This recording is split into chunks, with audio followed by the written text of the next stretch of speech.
bibili din kami ng Red Horse ngayon.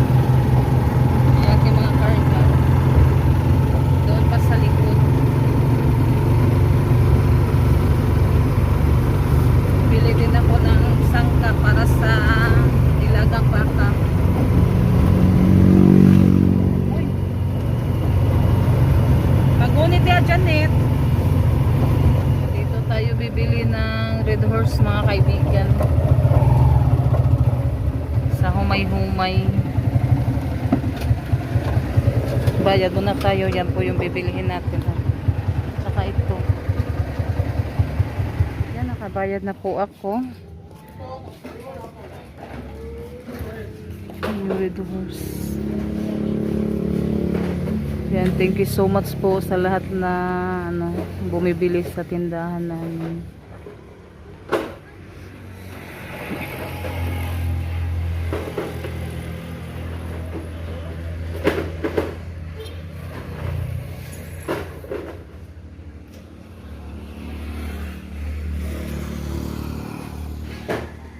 Karga na diha si Junjun.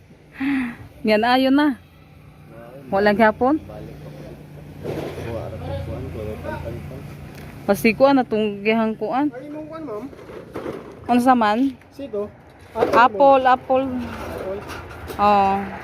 Ay, karga na na. May karga na din po yung Red Horse. Yung ano na lang, sito at saka coke.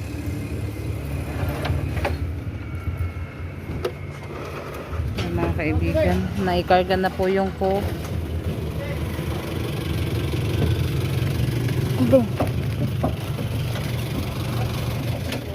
Ito po yung ating sangkap sa ating nilagang baka. Ayan, repolyo.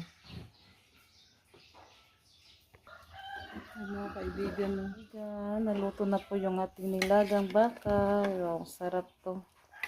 Yan. Wala lang siya mais mga kaibigan. Yung taba sa karning baka. Yung ano niya dito. Yan po yung paborito ni Junjun. Yan. Luto na po siya. Mga kaibigan, yan. Namulan mga kaibigan. Oh. Kaya pala sobrang init. Ang lakas ng ulan ngayon. Nadiligan po yung mga halaman. Si Junjun. Nabasa naman na. Nasiliban.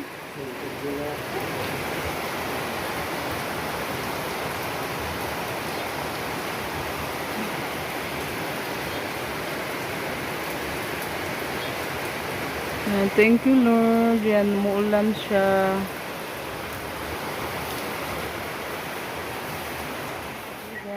Kain po tayo ng mga kaibigan, tawag ano minsan na yun, sago at saka mangga mga kaibigan. Nakalimutan ko kung anong tawag dito. Yan, masarap siya. Nagawa ako ng konti. Yan, ito po siya mga kaibigan. Yan, kain tayo mga kaibigan. Malamig na din po siya. Yan, kain po tayo. Yan yung ating paninda din. Hindi ko pa na-display. Kasi pa kasi ako nagluto na nilagang baka. Kaya kain muna tayo mga kaibigan. Yan kanina, natapos na din po kaming kumain. Ang tawag dito, tapioca. Nakalimutan ko. Sago with mangga. Masarap to mga kaibigan. Yan, nagawa na lang ako para marami siya. Kapag bilihin to, kasi mahal. Kaya yan. Nilagyan ko siya ng condense isa. Masarap sana siya kapag may din.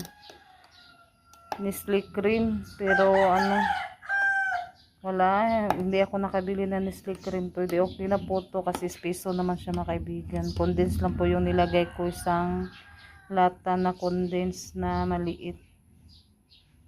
At saka 1 kilong mangga, at saka yung sago. Yung kalahating kilo, hinati ko pa siya kasi marami na siyang magawa. Yan, ito na po siya. Sarap.